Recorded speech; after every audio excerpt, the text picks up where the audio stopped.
Hey there, today's New Year's Eve and I'm heading out soon to go and get some fish and chips because nobody around here can really be bothered cooking. We've all got other things to do like vlogging and playing Minecraft and all that sort of really cool stuff.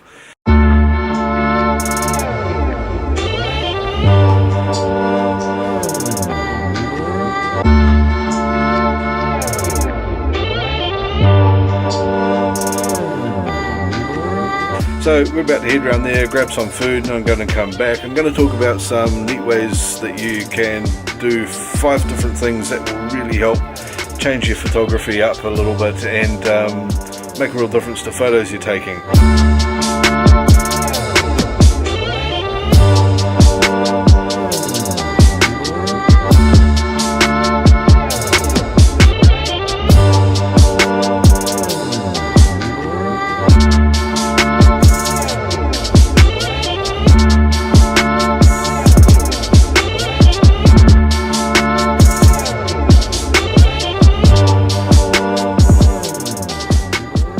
I've got 5 things that I want to cover when it comes to taking photography that if you apply these 5 things, it's going to make a massive difference to the quality of the photographs that you're taking. And this is regardless of whether you're using a high-end DSLR or just a cell phone camera.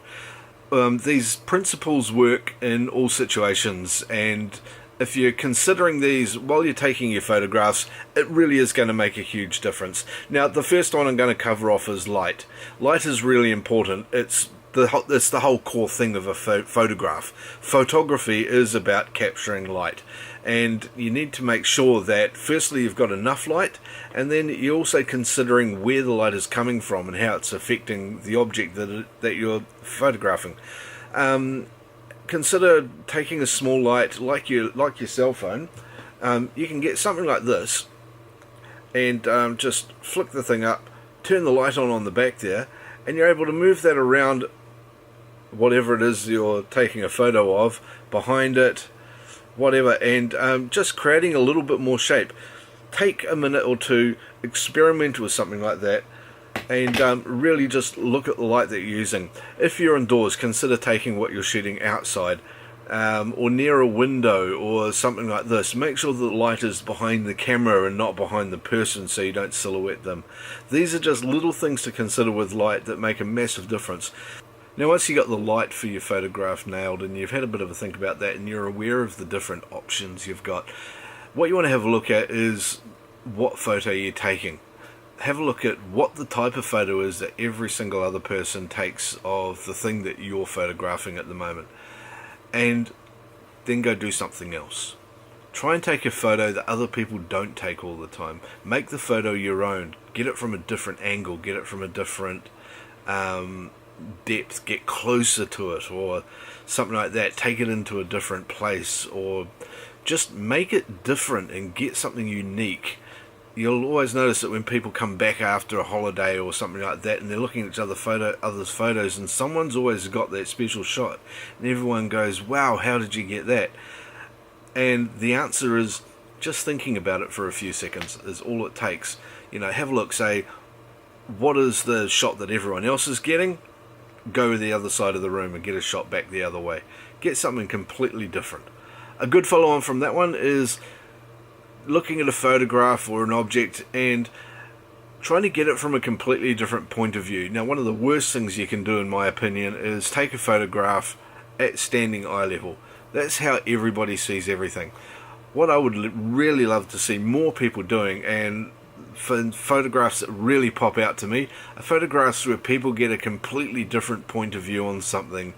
So instead of looking at a plate of food on a 45-degree angle like you do when you're sitting at the table, why don't you get it from the height of the tabletop or looking straight down or something like that? Choose a unique and unexpected angle or place or point of view to take your photograph from. Get something different and make it stand out, and don't be the same as everybody else. Also, have a look at how you can shoot something using multiple planes in space.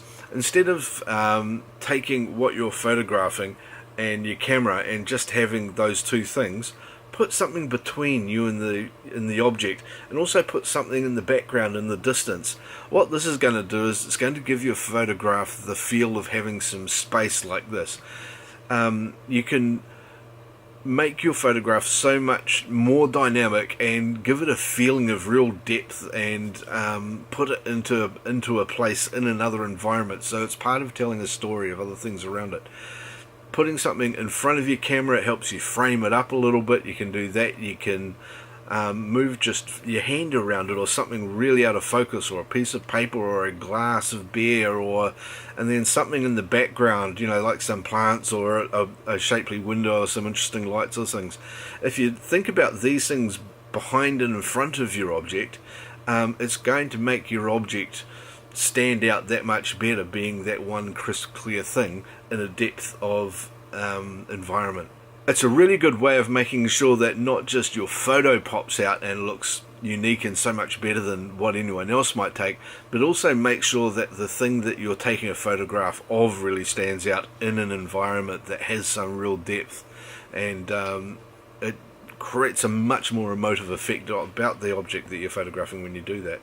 And finally, the last thing, when you're taking a photograph of something, say it's a plate of food, if you just take the photograph of that plate of food with nothing else around it, it's not really telling any sort of story. It can feel quite isolated. Any object, whether it's a photograph, a pack of playing cards, a cassette tape, a glass, anything, if you put it down by itself and take a photograph, it's going to feel isolated. It's going to feel abandoned in space. If you put a few objects around it, it suddenly starts to tell a story and apply some context to that food, or that glass, or that packet of cards, or whatever. For example, if you put some cutlery around it, and a flower in a vase, and a few things like this, it pulls your photograph out and gives it some meaning and context into where and when it is. You can add some different lighting effects and things like this, or a candle burning, and a whole pile of little bits and different pieces. Mix this up again with that whole things happening in the foreground and background, and compose your shot using this sort of stuff. Basically what I'm saying is, put the object that you're photographing in some form of context, so it's telling a story, and it will be so much more meaningful and evoke a more emotive response from the viewer of the photograph.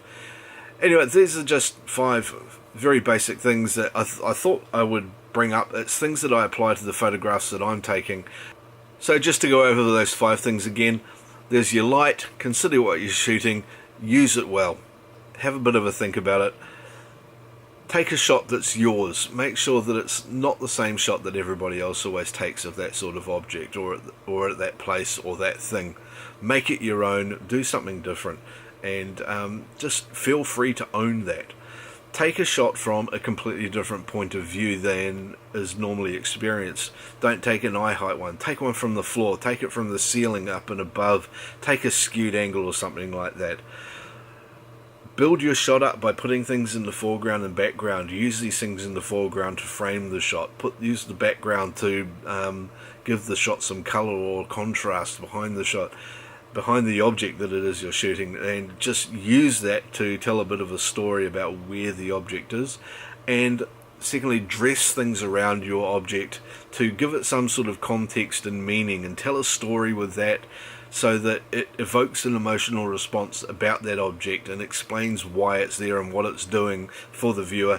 Those 5 things, if you take those into consideration whenever you're taking a photograph, you're going to come up with fantastic photographs every time. It doesn't matter about the camera that you're using, or the place, or whatever the object is, or the context. If you follow these things and just take them into consideration, it's really going to make a big difference to your photographs. Anyway, I hope this has been useful. If it has, please like and subscribe and click the notify bell and all of those neat things.